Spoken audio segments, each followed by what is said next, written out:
বর্তমান যুগ টেকনোলজির যুগ, ফোনের যুগ, ল্যাপটপ, স্ক্রিনের যুগ। স্ক্রিন টাইম বলা হয় যে আমরা কতক্ষণ স্ক্রিনের মধ্যে আমাদের মনোযোগ বা নজরটাকে রাখি, এটাকে বলা হয় স্ক্রিন টাইম। তো বর্তমানে আমাদের জীবনে স্ক্রিন টাইমটা বেড়ে যাচ্ছে, তাই না?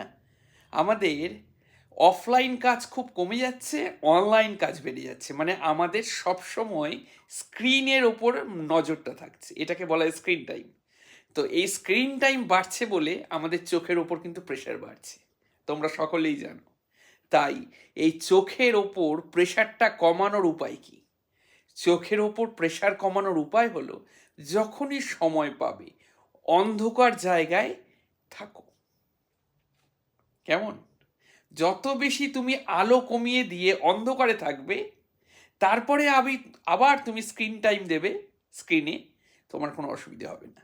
সবুজ শাকসবজি বেশি খাও, সময় পেলে অন্ধকারে থাকো, আর খোলা আকাশে খোলা আকাশে সূর্যের দিকে না, সূর্যের বিপরীত দিকে তাকাও। কেমন?